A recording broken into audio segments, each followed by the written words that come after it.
So consider me real Santa, not a fake one, 100%. Because fulfill all your wishes with 100% guarantee if and only if you go through this knowledge properly with your full attention. So I'm talking about full attention. So let's continue. This Arjuna is saying that there are worshipable people on that side. How can I kill them? The emphasis here is not on his being revered. The emphasis here is on Arjuna's question, how do I kill?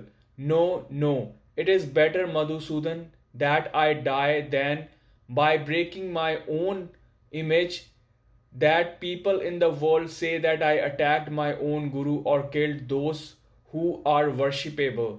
So people say that Arjuna is dead, but he did not raise his hand on the worshipable people. He died, disappeared, but did not raise his hands on the guru, worshipable. There is a need to take a hold of his. So Arjuna want to protect his image. He is not in control yet. It is not in anyone's control.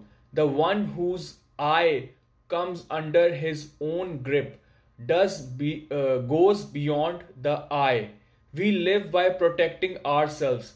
He will keep talking about other things. He will keep searching for substitutes. Sometimes he will say this, sometimes he will say that. It will just leave the point which is there. Krishna has left out that thing which he wanted to touch. Arjuna does not raise the issue of non Aryan or Aryan. He does not raise the issue of timidity.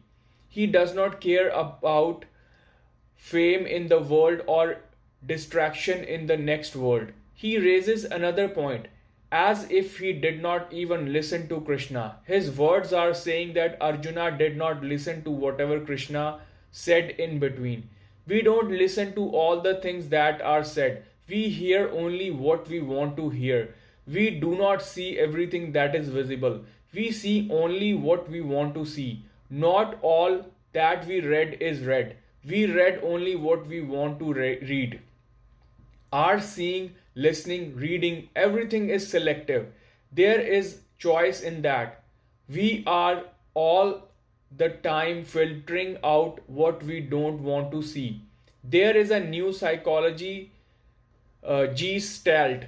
This, which Arjuna replied back, is a powerful and wonderful proof of Gestalt.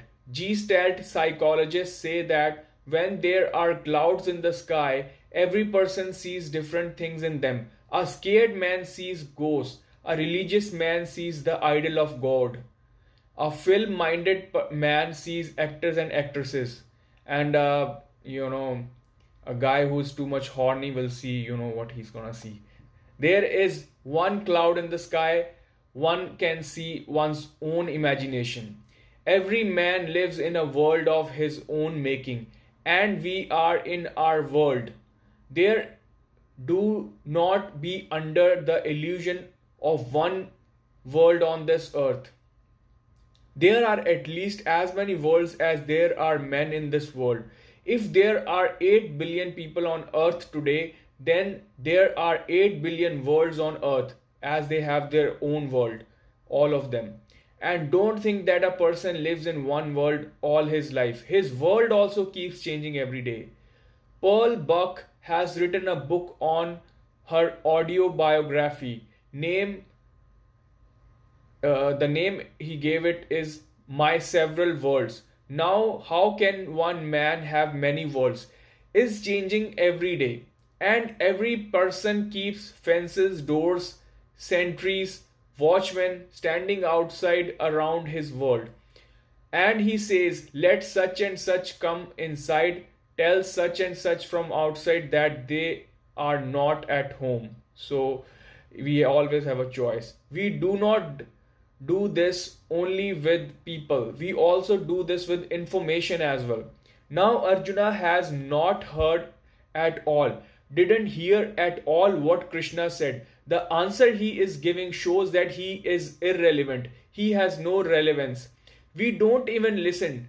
two men are talking, if you stand silently as a witness, you will be very surprised, but it is difficult to stand as a witness because you will not know and you will also become a third party participant in the conversation. If you witness and listen to two men talking, you will be surprised whether they are talking to each other or to themselves. What one man says has no connection with what another man says. So Jung wrote a memoir in which two crazy professors were admitted to his mental asylum for treatment. So he wrote a memoir. Even in other cases, usually professors are more likely to go mad. Or it could also be that madmen are eager to be professors. They both have gone mad. Not an ordinary man has gone mad. An ordinary man, when he gets mad, is scared, gets frightened. But when professors going mad will result in craziness. By becoming mad, they have become even more intelligent. As long as we remain awake, intense discussion continues.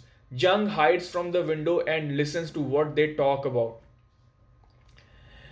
These things are amazing and of great depth. Both are informed. Both of them have read, heard, and understood a lot. They don't have any lack of information, which is probably the reason for their madness. Even if there is more information and less knowledge, a person can go mad. And when there is no knowledge but there is too much information, then it becomes a burden.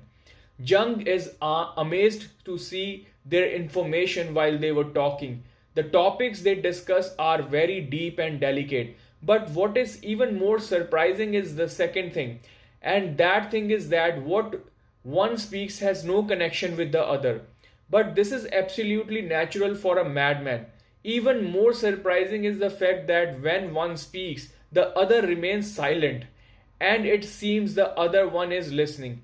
And as soon as he stops listening to what the other person is saying, he feels as if he did not hear him at all. Because if he was talking about the sky, the another person starts talking about the underworld. So there is no connection in that. Then Jung went inside and asked whether I understood everything or not, but at least I understood that both of you were talking deeply. I understood. I can't understand why when one speaks, the other remains silent. So both of them started laughing and said, "Do you think we are crazy? All the mad people in this world never consider themselves mad. And the man who considers himself mad, it should be understood that he has started rising above being mad." "Do you think we are crazy?" both of them said to Jung again. "No," Jung said. "How could I make such a mistake? Crazy? No. But I don't understand you at all. What I am asking is that when one speaks, why does the other remain silent?" So they said, "Do you think that we do not even know the rules of conversation? We do not even know the system of conversation. We know that when one speaks, the other one should remain silent." Jung said, "Since you know this much, I want to ask this further, that when one speaks has never any relation to what the other speaks." So what one speaks has no relationship to the one that the other speaks. Both of them started laughing. They said, "Well, we are considered mad, but wherever people speak on this planet Earth, is there any connection between what they say?" Jung came back and frightened. He said he has written in his memoir that from that day onwards, I also started thinking whenever I talk to someone, if there is any relationship, if it makes any connection or at all or not. We make some connections. When I'm talking to you, if we are not mad, which is very unlikely, then while you are speaking, I go on speaking within myself. As soon as you become silent, I start speaking. What I begin to speak is related to what I was speaking within me. It is not related to what you were talking about. Yes, there can be such a relationship, like there is a between a peg